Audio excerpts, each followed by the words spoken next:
Mesdames, Messieurs, bonjour, bienvenue dans l'autre direct. Aujourd'hui, je reçois Jean-Olivier Vioux, procureur général honoraire de la Cour d'appel de Lyon. Bonjour. Merci beaucoup d'avoir accepté notre invitation. Alors, vous avez également accepté d'écrire dans cet ouvrage, l'ouvrage de Bernard Bolz, consacré aux prisons de Lyon. Vous livrez un article de 2 pages intitulé « Montluc et le devoir de mémoire ». C'est bien cela. Vous êtes effectivement président du conseil d'administration de la prison. Vous souhaitez finalement qu'on n'oublie pas Montluc, qu'elle devienne vraiment un lieu de mémoire. C'est ça, c'est vraiment ce qui s'est passé durant la Seconde Guerre mondiale. Ce n'est pas que moi qui le souhaite, c'est l'immense cohorte de tous ceux qui sont les héritiers de ce qu'a vécu Montluc pendant des décennies, et notamment l'association des rescapés de Montluc qui représente en quelque sorte les 10 000 personnes qui, entre le 1er février 1943 et le 2 septembre 1944, ont séjourné à Montluc. Montluc est vraiment dans la cité de Lyon un lieu de mémoire majeur. Il était très important que lorsque l'on a désaffecté Montluc le 1er février 2009, ces murs ne soient pas livrés au pic des démolisseurs, mais que véritablement on fasse de Montluc un lieu de mémoire vivant. Parce que c'était une prison pour femmes, effectivement. Alors dans la dernière période, après avoir été pendant plusieurs années une prison politique, entre guillemets, des objecteurs de conscience, etc., c'était dans la dernière période une prison où il y avait une 50aine de femmes qui étaient dans des conditions de détention qui ne correspondaient plus aux normes européennes et qu'on a tout simplement transférées dans des prisons modernes. Vous souhaitez que le lieu soit totalement ouvert. Pour l'instant, ce n'est pas le cas. Pourquoi ? Le lieu est ouvert, il est ouvert librement, totalement, gratuitement, l'ensemble des bâtiments. Alors, bien sûr, il y a un énorme problème, c'est que seule une partie du site de Montluc est classée.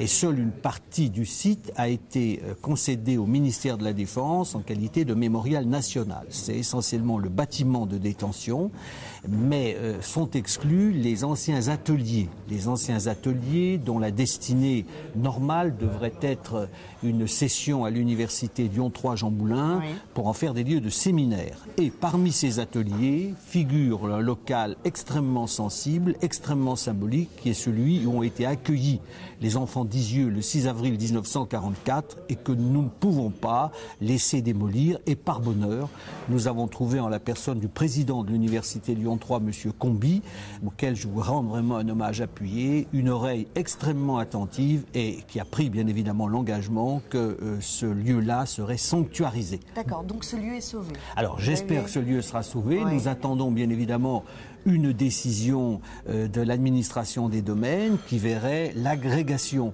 au mémorial de ce fameux hangar. J'ai bon espoir puisque le Premier ministre est venu le 21 juin et nous a quasiment donné un accord de principe. D'accord. Vers quelle date? C'est quoi les chances? J'espère que ça serait dans les prochaines semaines. Prochaines semaines, très bien. On prend lieu. Alors vous connaissez très bien les prisons, parce que vous avez réalisé un rapport sur les prisons, sur l'ensemble des prisons à l'époque lorsque Rachida Dati était alors ministre de la Justice. Vous dites que la prison doit être un passage, seulement un lieu de passage. Oui, alors je n'ai pas fait un rapport sur les prisons. J'ai présidé le conseil d'orientation qui préparait la loi pénitentiaire de 2009. Oui, la prison est un passage parce qu'on entre en prison, mais on sait qu'on ne va pas finir ses jours en prison. Hormis quelques cas extrêmes où l'on peut se poser la question du retour dans le circuit social d'un certain nombre d'individus, l'immense majorité des détenus, lorsqu'ils entrent en prison, est destinée un jour à en sortir. Donc la prison doit être considérée comme un lieu de passage, et un lieu de passage, non pas un lieu d'indolence, d'irresponsabilisation, où on ne fait rien, mais un lieu où l'on va préparer les voies et moyens de la sortie. La sortie, c'est quoi? Tout faire pour que la récidive n'intervienne pas. Avec le recul, est-ce que vous avez l'impression, par rapport à ce rapport que vous avez remis, que vous avez fait avancer les choses? Ouh là là, il faut être très très modeste. Vous savez, c'est le verre à moitié rempli. Parce qu'on est vraiment dans le problème de la surpopulation carcérale, encore maintenant. Bien sûr, bien sûr. Christiane Taubira, l'actuelle ministre de la Justice, a pris le problème à bras-le-corps. Nouvelle réforme pénale va être soumise en Conseil des ministres la semaine prochaine. Vous en pensez quoi, globalement, sur les grands traits? Sur les grands traits, la philosophie qui sous-tend cette réforme, je n'ai absolument rien à dire, puisqu'on a été nous-mêmes les militants de l'aménagement des peines. On a été les militants, du reste déjà dans la loi pénitentiaire de 2009, dans le concept qui consiste à dire la prison doit être l'ultime recours. Et surtout, faire de la prison, encore une fois, autre chose qu'un temps mort. Le problème n'est pas l'intention. Oui. Le problème, c'est la mise en application. Le problème, c'est les moyens mis à disposition. Il n'y a pas suffisamment de moyens en matière d'encadrement du milieu ouvert des condamnés, non. On est dans une pénurie qui est extrêmement ancienne. C'est bien de prioriser, bien sûr, la sécurité des prisons, la garde des détenus en milieu fermé, mais il y a toute la problématique du milieu ouvert. Un conseiller d'orientation qui a à gérer 150 dossiers, soyons sérieux, on ne peut pas parler d'un encadrement permanent, d'un suivi permanent de 150 personnes. Donc le suivi d'un certain nombre de condamnés à des peines qui n'entraînent pas une incarcération pure et dure, disons-le, souvent est tout de même insuffisant. N'ayons pas peur des mots. La mesure sur la contrainte pénale, c'est une mesure qui fait un peu débat, qui fait débat, une telle alternative à l'incarcération pour les prévenus qui pourraient encourir moins de 5 ans de prison. Ça, vous en êtes favorable? Mais là aussi, comment faire, on donne l'impression qu'on a inventé l'eau tiède. On a aujourd'hui le sursis avec mise à l'épreuve. Le sursis avec mise à l'épreuve consiste à dire vous ne ferez pas de peine de prison, nous vous plaçons sur sursis probatoire, on peut même ordonner l'exécution provisoire qui contient un certain nombre de mesures de contrôle et de probation. Donc ce que l'on propose là, c'est une nouvelle modalité du sursis avec mise à l'épreuve. L'idée est excellente. Le problème, on nous dit il y aura immédiatement un contrôle qui va s'exercer, tant mieux. Le tout, par qui ? Comment, dans quel délai? C'est l'application. La philosophie, je pense, la philosophie générale, qui peut contester la nécessité de placer immédiatement sous un contrôle strict un individu dont on estime que l'infraction qu'il a commise n'impose pas d'une manière impérative son passage dans un établissement pénitentiaire. Qui peut contester sérieusement cette mesure? Est-ce que finalement dans l'idée du grand public, vous pensez que c'est justement accepté, cette idée-là? Non, l'idée n'est pas acceptée parce que l'idée qui n'est pas complètement fausse, c'est de dire quelqu'un qui est en liberté ne se trouve que sur un contrôle relatif. Le placement sous bracelet électronique, par exemple, il faut qu'il soit réellement contrôlé. Il faut qu'au moindre incident, il y ait une réponse. Il faut que celui qui est sous bracelet électronique, c'est que 24 heures sur 24, il est véritablement sous un contrôle strict. Je crois qu'il faut que l'on fasse comprendre que l'on peut sanctionner, que l'on peut réprimer. Moi, je revendique d'être un homme répressif. Je suis un procureur, je suis répressif, je ne suis pas un laxiste. Ceux qui me connaissent savent que j'ai jamais été réputé pour être un laxiste. Mais il faut comprendre que l'on peut sanctionner d'une manière ferme, d'une manière pédagogique, d'une manière éducative, sans obligatoirement, pour les cas évidemment d'une délinquance secondaire, passer par la case prison. Le problème, c'est de savoir comment un individu va sortir de prison et quels vont être les moyens que l'on a mis en œuvre pour éviter qu'il récidive. Ça, c'est capital. C'est la récidive. L'obsession de tout citoyen responsable, c'est l'obsession de la récidive. Je dirais qu'il est facile de faire rentrer quelqu'un en prison. En même temps, j'ai lu un chiffre, 80% des personnes condamnées qui sortent de prison ne sont pas suivies. C'est ce que j'essaie de dire.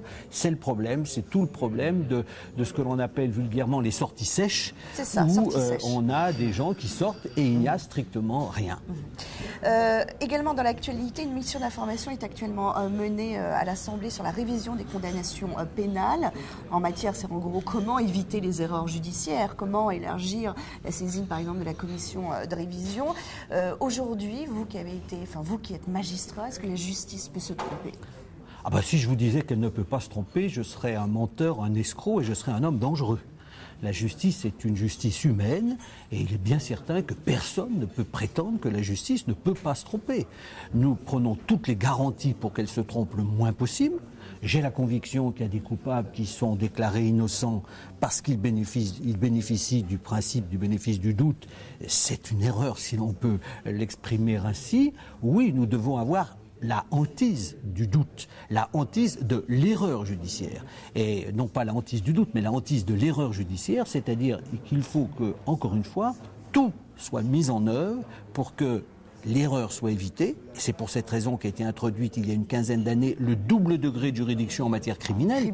Pensons qu'il y a très peu de temps encore, lorsqu'une cour d'assises avait décidé une condamnation, on ne pouvait pas faire appel. Aujourd'hui, on peut recommencer la totalité du procès, remettre tout à plat devant une cour d'assises d'appel. Et pourquoi dire que finalement, en 2013, la France a été condamnée 5 fois par la Cour européenne des droits de l'homme, justement, pour ne pas avoir assez motivé les jugements, Alors, etc. Ça, c'est un autre aspect des choses, c'est que jusqu'à une période récente, on ne motivait pas les arrêts d'assises. On ne les motivait pas pour une raison très simple, c'est que nous sommes dans une procédure orale.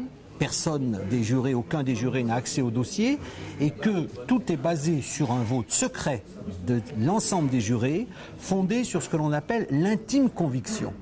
Est-ce que l'intime conviction est quelque chose qui peut se motiver? Oui, a estimé le législateur en confiant au président d'assises une mission quasi impossible, c'est-à-dire de manier l'art divinatoire. Il doit inférer d'un vote secret des jurés les motifs qui ont conduit la majorité des jurés à prendre telle décision. Il y a donc des motivations qui sont, selon les cours d'assises, plus ou moins stéréotypées, pour ne pas employer un langage de bois. Dernière question, Jean-Olivier Viaud, c'est l'actualité aussi qui nous rattrape. Tony Muselin vient d'être libéré, hein, il a fini sa peine. C'est quand même l'une des affaires emblématiques de ces dernières années à Lyon, en matière correctionnelle. Une réaction là-dessus Oui, enfin une affaire emblématique, une affaire simple sur le plan judiciaire, une affaire banale. Elle a eu une grande résonance médiatique, mais c'est une affaire simple pour nous, juridiquement. Ma réaction, c'est qu'il a payé et on l'a condamné, vous le savez, à la Cour d'appel de Lyon, au maximum de la peine prévue par la loi, puisqu'on n'était pas en présence d'un braquage, on n'était pas en présence d'un vol à main armée. Il n'encourait que 5 ans d'emprisonnement. On a prononcé la peine de 5 ans d'emprisonnement. Avec les réductions automatiques de peine, il a donc exécuté la peine qu'il devait exécuter sans qu'aucune mesure de faveur particulière ne lui ait été accordée. Il est donc maintenant libre, comme on dit, il a payé sa dette. Alors reste la destination des 2 millions d'euros que l'on n'a jamais retrouvés. Muselin acceptera-t-il un jour de collaborer? Acceptera-t-il un jour de parler? Il y a une information judiciaire qui se poursuit à Lyon du chef de recel. Celle-ci donnera-t-elle des résultats? Je suis bien incapable de vous répondre. Merci beaucoup Jean-Olivier d'avoir été avec nous dans cette émission. On se retrouve demain dans l'autre direct. Je reçois Yves Blin, député et maire de Fézin, pour parler de la réforme des rythmes scolaires.